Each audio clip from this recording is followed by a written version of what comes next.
wakane yachrew onipa wakane yachrew onipa and anyway so say ayaope no we humabo amasabdo yeda so agyan na monso ebe etu na mo abefidie so say rade sebre ebe ya ibetumi ede wasempa no amawiase ka akoma bi awrade sabdo o tie yen say dwumadi ebe wie na so tuntu na mo ebe kan ho yen na agbomu epege ensa ehye odi konkro no we dia so anumre ewo na rade yesu kristo di mu amen amen yo order for we tie me baby awo bia na nyame asomdwe enkan the Christian church and yasan so abanframem enanwumre yi enna ya de nkyerɛkyerɛ foforo na ɛto hɔ na minim sɛ wo a wotie me na wo pɛ Kristo no korɛ adi akyire no abiri ɛyɛ wo bere enna yɛ nka nkwa akyire topic a debato ya to din the law of tithing sɛ baabi a Kristo som akɔ no ɛmi sɛ ɛsɛ sɛ yɛhwɛ Kristo som ne emusikasɛm kakra efiri sɛ asɔfo dodoɔ no interest yakɔ wesikasɛm mu asene nneɛma a ɛho hia paa ɛna yɛnim sɛ adwuma a yɛyɛ no nyamesom hia sika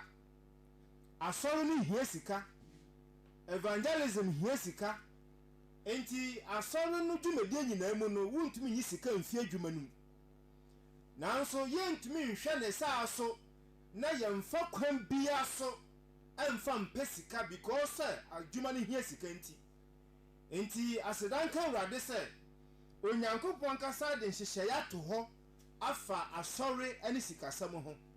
nyankopɔn kasa de nhyehyɛeɛ ato hɔ afa kwan bɛfa so generate income na adwuma no etumi akɔ so na yɛka nyame asɛm yi na yɛtenetene nneɛma a akyeakyea wɔ Kristosom no ɛne yɛfa topic wei na yɛka ho asɛm na ma asɔfoɔ ne nsɔre mma ɛne obi biara ɔpɛ Bible no kora no adikyiri adɛnti na yɛtwi so saa topic yi ɛnɛ wonam kurom a amanfoɔ susu sɛ asɔre yɛ business amanfoɔ susu sɛ obi kɔ school na wɔmpaase a na ɔbɛfa asɔfo dwuma to ne ho so because abɛyɛ one way a yɛde generate income abɛyɛ source of income ɛde ama nipa bi abrabɔ amanfoɔ ka medwene ho din a menko ade menhu ne saa ɛsiane sɛ yɛato yɛbo ase atwɛn Awurade na yɛapɛ nimdeɛ wɔ nyame asɛm mu enti aturo bɛ the way a nneɛma kɔ ɛne the way a enipa kasa fa nya Kristosom ho no sɛ wonim Kristo no kura na wote saa nsɛm na ayɛ asɛfam enti ɛnna yɛafa topic wei sɛ yɛbɛka ho asɛm ne yɛma ɔmo a ɔmo nam kwan bi so na ɛsɛ sɛ ɔmo sesa no asua biribi na ɔmo asesa na ɔmo nso ɔmo wrong perception ɛfa Kristosom ho no so no sɛ ɔmo tie message wei a ɔmo ahunu no korɛ sɛdeɛ ɛte ɛwɔ asɔre ne sikasɛm ho so ɛnna no yɛtwu so tithing the law of tithing yɛba bɛhwɛ amen nti yɛn sabri ne yɛkɔ so straight na yɛwɔ nsɛmbisa maako a yɛbɛyi yano ne yɛbɔ mpa ase asampa no bɛkɔ awieɛ no na wɔn nso a wodi akyire no wadwene bɛyɛ wo faa nti ɛnna yɛka tithe a what is tithe ankasa ɛyɛ deɛn tithe yɛ deɛn yɛka tithe a ɛyɛ 1/10 nti sɛ obi yɛ adwuma nea obenya wɔ mu sɛ obi ɛyɛ business ne mfa so a obenya sɛ obi sɛ ɔyɛ farmer sɛ product bi na wayɛ whatever business a nipa no yɛ no biribi biara a yɛ income a o generate fi na adwuma mu no yɛkyɛ mu 100 a emu 10 yɛka sɛ 1/10 of your income ɛna Bible no biblically no yɛato no din sɛ tithe na saa na Bible no emu yɛkɔmu a wobɛhunu sɛ ɛte amen na yɛbɛhwɛ saa tithe no adɛnti na onyankopɔn hyehyɛeɛ sɛ ɛsɛ sɛ obi a ɔsom nyame tua tithe yɛbɛhwɛ saa deɛ no deɛ ɛtɔ so biom yɛbɛhunu tithe no hwan ɛna ɛsɛ sɛ ɔgye tithe ɛna hwan hɔ na ɛsɛ sɛ ɔgye no so who receive tithe and who pays tithe yɛbɛhwɛ saa nneɛma no na yɛhwɛ tithe ne purpose yɛbɛhwɛ saa nneɛma nyinaa wɔ adesua wei mu enti sa wo tie mi odofo very interesting pen and paper de bia me ban fa me mo me ka say pen and paper na de e ba kan ye be yi nyansapo e de atoto ho enti hwa na won so pen and paper na chro so de be ya won so wonya bere a wo betena se na wahwe mu na wetumi ate niama ase hallelujah enti na de ye ba be kom entutusuo dudu aye ka se tight no team ye fa no entutusuo dudu enti onipa bia wadwuma a wo ye no bible won hyehyeye enti bible hyehyeye a waye ato obra a wo bo ne awunya fi wadwuma mu no bible se chemu oha na yimu edu na fa bere onyankopon adentri onyankopon hye sa amra no ye ba bahwem na ya sonso hwese sa sika na himfo na sese omuyi na omuyi a himfo na sese omogye na omogye no so die na sese omode saa de no entutu so dudu no ede ye eye very interesting ye bekom na ya hwe yakob bible no mu a nipa odi kanti a tight ye fa na Abraham ono no odi kan eti a tight na saa bere no a Abraham eyi ntutu so dudu no na emre bia ni ho mame Genesis chapter 14 verses 18 to 20 Genesis chapter 14 verses 18 to 20 koso Melchizedek esha Abraham koso ase na Salem hene Bible says Salem hene Melchizedek e de plan no go bisa bread enti ya ka Salem a eye Jerusalem ene ye twanity ase Salem enti na ye wo papa bia oya ohene na osanso ye sofo na saa papa no Bible di ni ho adanse se obi ehu na hyase baabi ofiri na wo baabi a yetete no yina obi enim ni mfiti ase ana kwan so ofa so firi asase so obi ehu nanso na oye odehye o jase na oye odehye a odi hini wo Salem na osanso ye onyankopon sofo awo Jerusalem koso oye ososo nyankopon sofo Bible say oye ososo nyankopon sofo na osira ne se na Bible say Abraham kwa akone ahemfo nan bi kodi akono na ofi akono mu aba no Melchizedek esha ne se Melchizedek ekohia no ososo nyankopon oye oso ni asase wura no ehia ka Abraham no ode paano ane bobesa ekohia Abraham ana ode koma no tie ni yo enti Melchizedek na oye ososo nyankopon sofo awo Jerusalem no Abraham kodi akon na ansa na chi a oba no osofo Melchizedek ekohia Abraham ana ode paano ane bobesa ekoma no ososo nyankopon oye oso ni asase wura no ehia Abraham aka kire ne se ososo nyankopon a oye oso ni asase wura no ni nhira enkan Abraham na nhira ni ososo nyankopon a na nhira ni ososo nyankopon ode watamfo ahye wonsa na Abraham ma no nyoma ina mu ntutuso dudu Melchizedek chana de na osanso hia no Abraham in returns ono so ade niema okoje fi okono mu nyina no ochemu ana oma no ntutuso du oma no nchichemu ohamu edu oma no 10% woni okonya nyina mu amen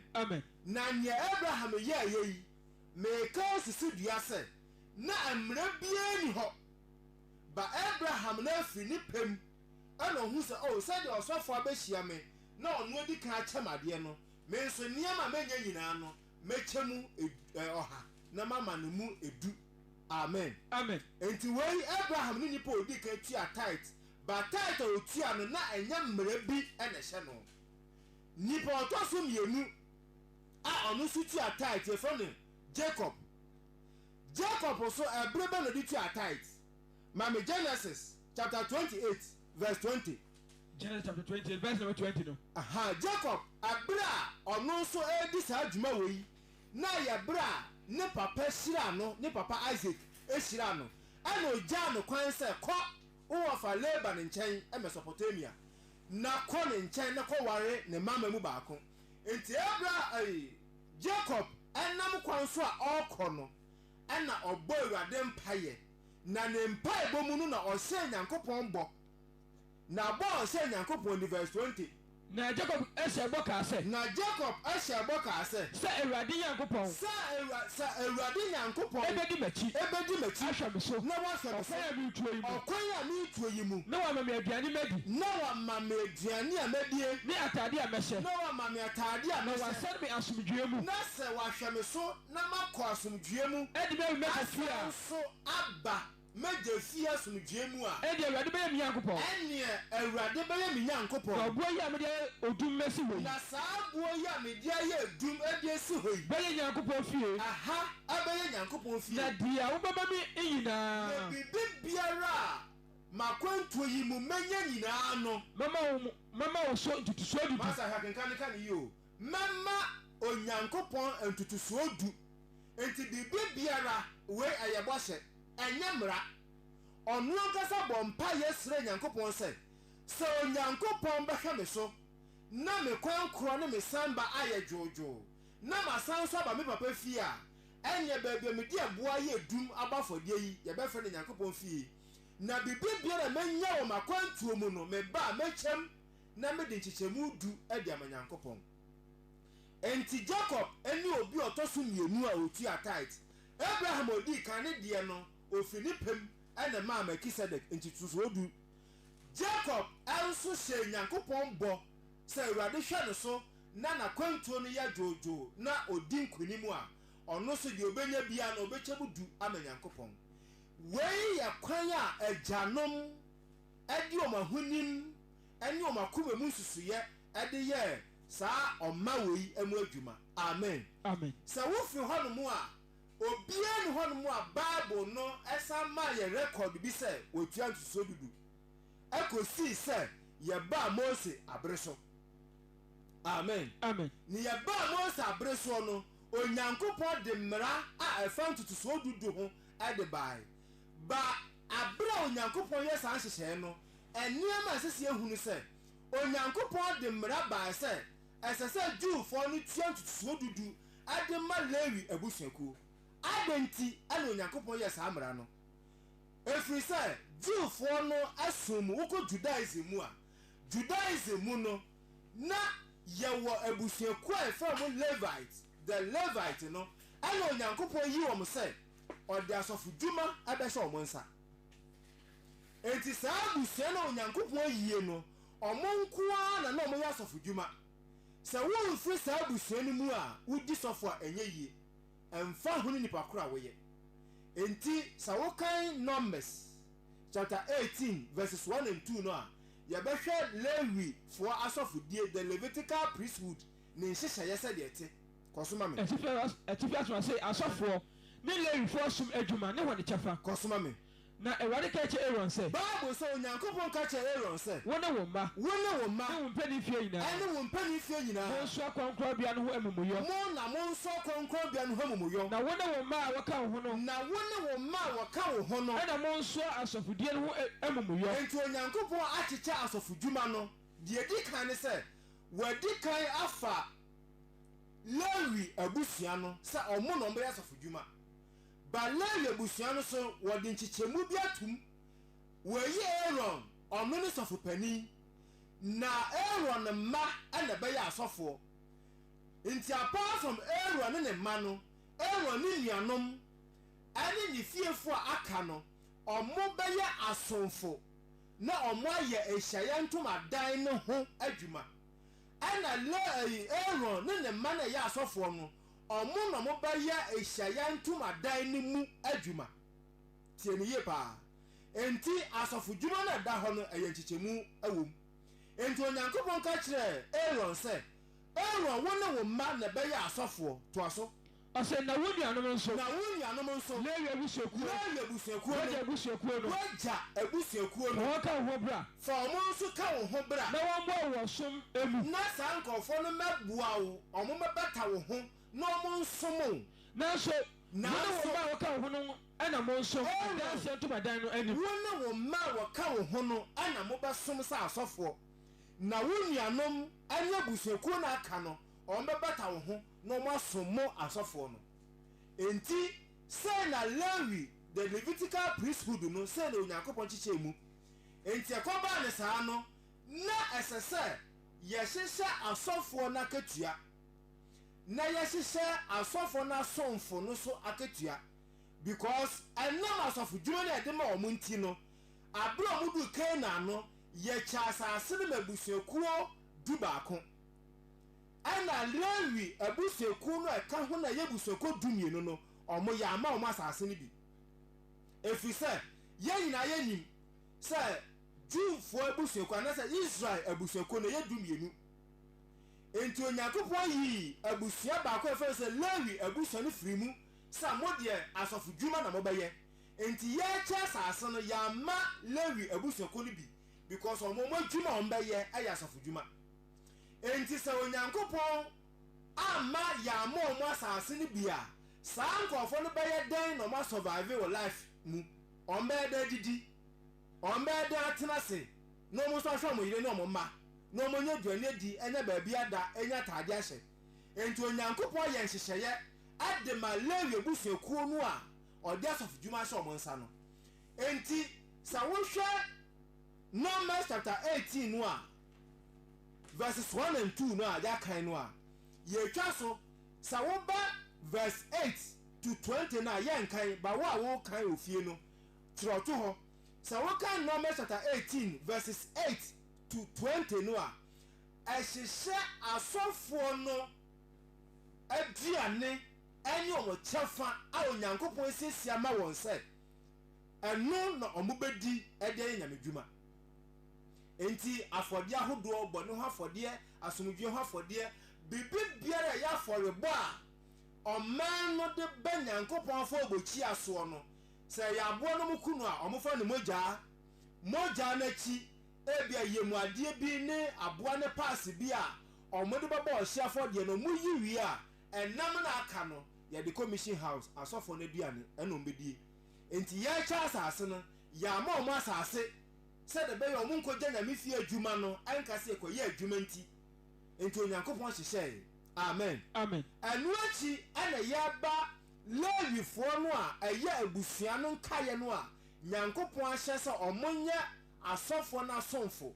ɔmo mmata asɔfoɔ no ho nsom ɔmo no ɔmo nso ɔmo kyɛfa a ɔmo bɛnya aduane adi wɔ mu na ɔmo nso de ayɛ ɔsom adwuma enti ɛhɔ yɛbɛka verse 21 to 22 ɔsɛ na Lewifoɔ no deɛ enti Bible sɛ Lewifoɔ no deɛ wɔn nso ɔsom wɔ Ahyiaeɛ Ntomadan no mu nti ɛnam ɔsom a ɔmo bɛsom awɔ Ahyiaeɛ Ntomadan no mu nti hwɛ mede Israel mu ntotosoɔ dudu nyinaa ma wɔn sɛ agyapadeɛ mede Israelfoɔ no ntotosoɔ dudu no mede ama Lewifoɔ no sɛ ɛnyɛ wɔn agyapadeɛ na Israelfoɔ no mpinkyɛn Ahyiaeɛ Ntomadan no bio sɛde bɛyɛ ɔman na aka no ɛmma Ahyiaeɛ Ntomadan no na wɔamfa musuo anwu na Onyankopɔn bu mfu antia wɔn ɔdɔfo tie me ntotosoɔ dudu ɛnyɛ asɔfoɔ dea ntotosoɔ dudu yɛmfa ntua asɔfoɔ ka ntotosoɔ dudu yɛmfa nsi asɔɔdan ntotosoɔ dudu yɛmfa nkɔyɛ adɔɔyɛ ɛwɔ hospital ntotosoɔ dudu yɛmfa ntɔka amasɔfo ntotosoɔ dudu yɛmfa nsi mission house ntotosoɔ dudu yɛde ma Lewi abusua hallelujah amen yɛde ma Lewi abusua ɛno ɛne the group of people a edi kan a ɔmo nya ntotosoɔ dudu no mu kyɛfa na yɛkɔ so no yɛbɛnya other groups a Onyankopɔn ahyɛ sɛ ɔmo bɛyɛ beneficiaries na ɔmo nso nya ntotosoɔ dudu no mu mfasoɔ kɔsoma me 21 ɔsɛ Lewifoɔ no deɛ wɔn nso ɔsom no mu Bible sɛ Lewifoɔ no deɛ ɛnam ɔsom ɔmo som ɛwɔ Ahyiaeɛ Ntomadan no mu nti hwɛ mede Israel mu ntotosoɔ dudu nyinaa ma wɔn sɛ agyapadeɛ ntotosoɔ dudu nyinaa de ama wɔn sɛ agyapadeɛ 22 na Israelfoɔ no mpinkyɛn Ahyiaeɛ Ntomadan na no bio Israel ɔman na mpinta Ahyiaeɛ Ntomadan no bio na wɔamfa musuo anwu na wɔmfa musuo amma mewuwu hallelujah amen hallelujah amen enti yɛhunu sɛ asɔfoɔ no yɛhyehyɛ akatua de ma wɔn ana Lewifoɔ no nso a ɛba bɛsom asɔfoɔ no nso yɛwɔ akatua de ma wɔn enti sɛdeɛ Ahyiaeɛ Ntomadan no te no ɛnyɛ obi na kom asɔfoɔ nko na yɛmu adwuma ana Lewi abusuakuo no aka no nso yɛayɛ nhyehyɛeɛ de ma wɔn nso ɔmo na ɔmo nso yɛ Ahyiaeɛ Ntomadan no ho adwuma na ɔmo bata asɔfoɔ no ho ɛsom wɔn amen amen amen amen enti mo a mosua adeɛ na mo nim Ahyiaeɛ Ntomadan no yɛnim sɛ lewifoɔ no adwuma wɔ hɔ ɛna asɔfoɔ nso adwuma ɛyɛ de ade ɛwɔ hɔ ɛda yɛbɛka tabernacle no ho asɛm no yɛbɛma modestus ɛwɔ saa adeɛ no ho amen sɛ wofiri ɛno so a yɛmmra ntutusuo dudu no ɛho mmara paa ɛne den wogya seɛ ɛnɛ obiara bua asɔre a ɔgye ntutusuo dudu ɛna ntutusuo dudu no ɔmo ankasa a ɛsɛ sɛ ɔmo na nke yɛgye kɔm ɔmo bi no ɔmo mo na yɛgye ntutusuo dudu firi ɔmo hɔ ɛna ɔmo nso a ɛnɛ nsɔre kɔ nsɔre bebree kɔ ɛyɛ sere asɔfoɔ no a ɔmo tua ntutusuo du ɔmo gye ntutusuo du ɔmo ntua bi wobɛkɔ asɔfoɔ te asɔre dɛm yɛbɔ praises yɛbɔ mpayɛ edu collection so ɔno wahyɛ da afanfoɔ asɔkɔyɛ kɔɔboa ɔntua bi ba Israel mu no na ɔkɔsɛm no sɛ sɔfoɔ kora deɛ ntutusuo dudu nka ɛnyɛ wo dea wogya sɛ ɛnyɛ wo dea ɛhɛfoɔ dea Bible no bɛkyerɛ enti yɛba bɛhwɛ a ntutusuo dudu no ho mmara wogya sɛ na yɛhwɛ ɔmo tua ntutusuo dudu no ɛne ɔmo a yɛtua ɛde ma wɔn yɛkɔ so straight yɛnsa ɛbere enti maame di Numbers chapter 18 verse 25 hɔ naa no Numbers chapter 18 verse 25 verse number 25 yes kɔsoma me ɔse na Awurade ka kyerɛ Moses enti Bible sɛ Onyankopɔn ka kyerɛ Moses sɛ Lewifoɔ no deɛ kasa kyerɛ wɔn sɛ sɛ mogyegye Israelfoɔ no ho ntutusuo dudu a mede mama mo afiri wɔn mu a mede ama mo afiri wɔ mu sɛ agyapadeɛ no a ɛneɛ moma emu bi nso nyɛ Awurade ma so adeɛ ɛnyɛ ma so adeɛ ntutusuo dudu mu ntutusuo du saa point ma bɛka ho asɛm bere a yɛkɔ anim enti yɛho sɛ Lewifoɔ no agye ntutusuo dudu no ɔmo gye a nhyehyɛe bi bata ho na saa nhyehyɛeɛ no yɛbɛba so na sɛ bebe mepɛ sɛ mehwɛ ayɛ the law of tithing me nuanom adɔfo nyamesom ɛyɛ nhyehyɛeɛ dede mka sɛ yɛ rules and principles sɛ wopɛ sɛ ɔne Awurade nante a yɛwɔ adwene sɛ wobɛdi Nyankopɔn mmara nsɛm so sɛ wodi mmara nsɛm so a ɛno ne nyamesom a wosom ɛnyɛ nea wosusu na wodwene sɛ ɛbɛboa enti yɛnhwɛ ntutusuo dudu no ho mmara ɛyɛ a na yɛ me nwɔnwɔ sɛ asɔfoɔ bɛgye ntutusuo dudu a ne yɛkɔkɔ tu Malaki chapter 3 verse 10 Malaki chapter 3 verse 10 no abɛyɛ yɛfrɛ sɛ code bi a ɛno na asɔfoɔ de bue source of income na Malaki deɛ menya nka ho asɛm ba mefiri aseɛ na mabɔ ntutusuo dudu no ho mmara because yɛn nyinaa yɛnim sɛ wohwɛ Bible arrangement no a Malaki is the last book ɔno the last prophet a otwa apam dada no ɛto enti sɛ yɛka ntutusuo dudu ho mmara a na nka ɛnyɛ Malaki na ɛsɛ ebisa no because ɛnyɛ ne bere so na mmara ne bae ɛnyɛ ɔno so na Nyankopɔn fae ɛnyɛ ɔno so Nyankopɔn fae a ɔde ntutusuo dudu ho nhyehyɛe bi abae enti nea yɛyɛ Malaki baa mu no yɛba bɛka ho asɛm ba ɛnɛ yɛhwɛ ntutusuo dudu no ho mmara enti mmara bɛn ɛna ɛbɛta ntutusuo dudu no ho yɛnkɔ Deuteronomy chapter 14 verses 22 ntutusuo dudu ho mmara Deuteronomy chapter 14 verse 22 no yɛka to 29 kɔ so ntutusuo dudu ho mmara Bible sɛ ntutusuo dudu ho mmara wadi a wodua Bible sɛ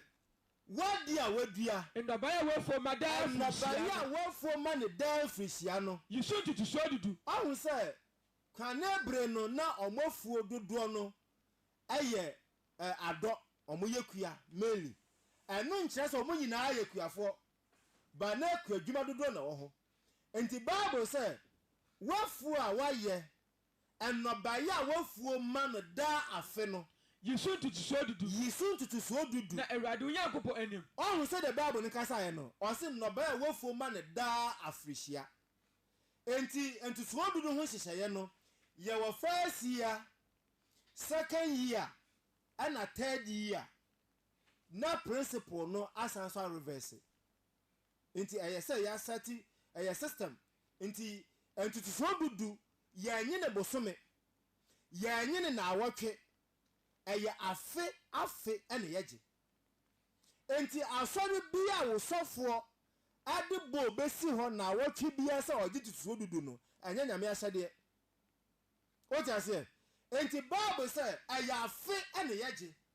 enti yɛgye afe baako yɛgye afe mmienu ne yɛgye afe mmiɛnsa na system na saa reverse asan so aba na ho hyehyɛ ne yɛba bɛka yi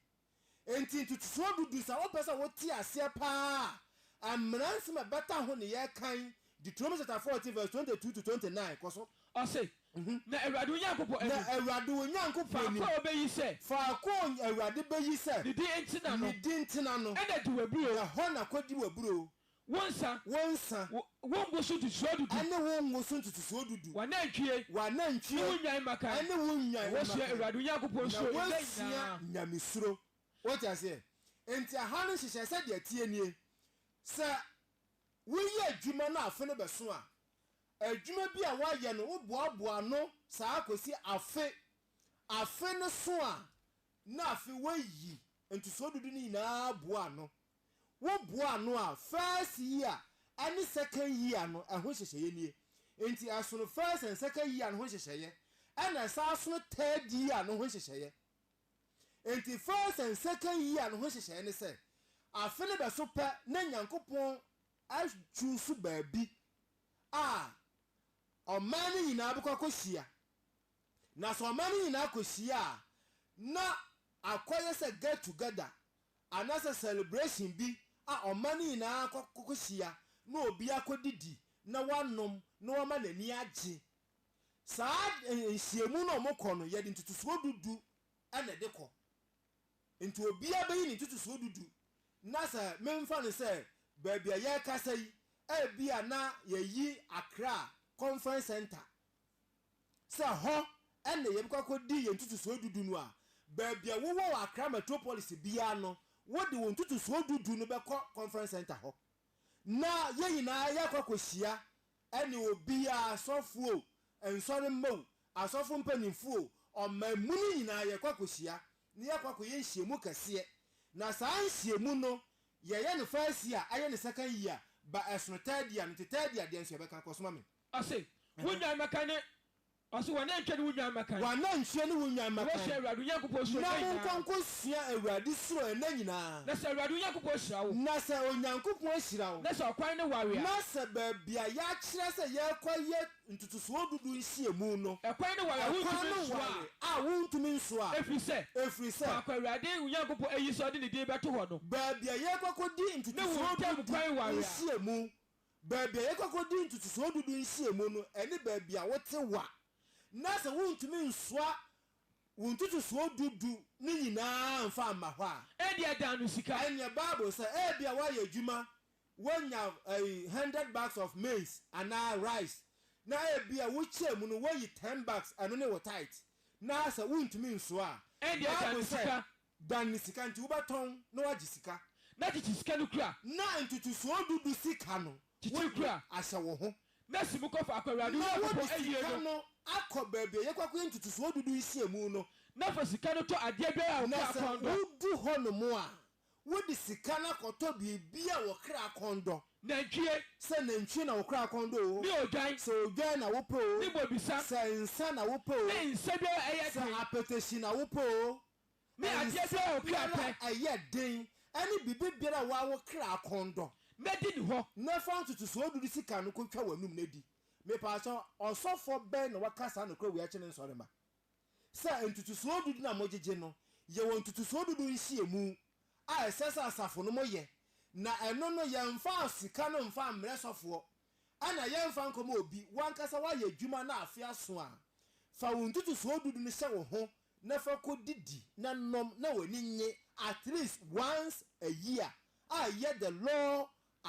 binding the paying of tithes wọ́n sẹ́ sọ́fọ̀ bẹ́ẹ̀ na wàkyẹ́kyẹ́ saa adeɛ no na asɔre bẹ́ẹ̀ na mo yɛ ntutusuo dudu nhyiamu na mo yɛ saa adeɛ wɔ yi adanti na wopɛ sɛ wode nyame asɛm yɛ nea wopɛ adanti na mo de ntutusuo dudu no abɛyɛ source of income ama mo yiedie mo nyɛ de Awurade hwehwɛ amen nti Bible sɛ first and second year no ɛho hyehyɛeɛ ɛno no to aso ɔsɛ fa sika tɔ adeɛ bi a wɔkra akɔndɔ na fa sika no tɔ adeɛ bi a wɔkra akɔndɔ nantwie ne odwan sɛ yɛ nantwie bobisa ne nsa biara ɛyɛ den kɔwanim Koso. Ase. The Lewi ni awo kura apono. Na wo ko entutuso dudu nsi emu nu a. Lewi ni awo kura apono mu no. Ema wura mfi no. Ema wura mfi no. Efri se. Oni chafa. Ni japade biara. Ani japade biara. Sadia wo wo no. Efia bi ensa wie ya no. Na afei mo awie first and second year no. Anfie miensa wie ye no. Yi wa fi no mu ndoba ye so dudu. Wa fi no mu ndoba so tutuso dudu. Gu kura apono mu. Fe gu kura apono mu. Na Lewi ni. Na ho ana Lewi ni. Efri se. Oni chafa. Oni chafa. Ni japade biara. Saa busia no. Sadia wo de wo no. Saa busia no ya cha asase amomu bi because omo dwuma aya asofu dwuma. Enti mfie miensa wie ye no. Enumpo wo yi a wo de to gate ano. Na Lewi for na call rounds ni abesesa. Amen. Amen. Amen. Amen. Enti third year no ana Lewi ni baba fako. Na no ye fako a ye de kwa asori fie. Ye de kwa asori fie no a enhyehyɛ bata ho ye kwa ye kwachem Lewi for no benya bi. Ye were other groups and ye be kan sisi a. Enti ye kwa ye consult ni ya chichem ni ya pe baabia ye be hwɛ baabia ye chicha ekoto aso ne ko. Na Lewi ni. Enti Lewi ni. Efri se. Oni chafa. Saa nkofo ye cha asase ya ma mu bi. Ni ajapade biara. Ana ya ma mu ajapade so. Sadia wo de wo. Sadia mo abusua du ba ko aka ya ma asase no. Ni ohoho. Ani ohoho. Ni ewisia. Ani ewisia. Ni okunafo. Ani okunafo. Awo ukro apo. Awo ukro apo. Ememedime. No medime. Na Awurade Onyankopon ehira. Na Awurade Onyankopon ehira. Sanu adwuma a wo ye yi. Sanu adwuma a wo ye yina mu. Enti ahai aye the third year ntuntuso so dudu no yemfa bosome nyi ana yemfa na wotwe yi eya afiafia de ana first and second year no first and second year no ye de ko akoye ntutuso dudu isi emu na obi akodidi anom ama na ni age but third year no ano ne de ma Lewi ni. Amen. Amen. Na wo de ma Lewi ni no a afei ye be sorte na enkofo bi nso anya bi ehemfo ana ye sorte a ye de ko asori fie ho a anase ye de ko ehyantu adana no a ye chichemu a ehemfo na nya bi yenhwa eno ne yemfa enye ye next point Deuteronomy chapter 26 verses 12. So we will not buy a moon to the show to do in a year. So we will not buy any name to so do in a year. I fear a tossumians. I fear a tossumians. And then to show to do my afternoon. And then to so do my afternoon. Now what the Amalawini? Now what the Amalawini? Oh, and to so do no. So we ye third year no. And no, as of for initial move. Ya the Malawini or more Muslim or more servant. Our tabernacle no. Apart from Lewi Nino, ya the man for a me a Risia, and ye Risia, Okunafo, and ye Kunafo. And we didn't go up to Amia. Sir, 4 groups of people in your demawom. Until they can Lewi ni, or the Otosuni or Hohua, what to coin. Na ne what said no, only babete,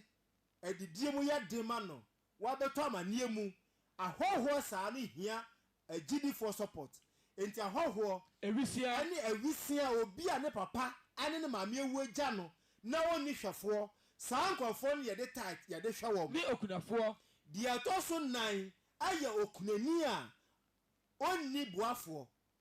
saa kunafo a wo mu ni buafo yi wo ba pamfoforo mu a ho hyehye wo mu de den ba asofo ye di yenka ho asem because asofo yo madwen say di aban ye beji abo ano ba ye nhwe ma ne nko ba bi. Enti sa wo hwe Bible no mu a wana wotua ntutusuo dudu aye Jewfo no a Onyankopon adike na asase ache won ni ye cheche de ma won wo mo a omoje aye Lewifo no a Onyankopon yi won se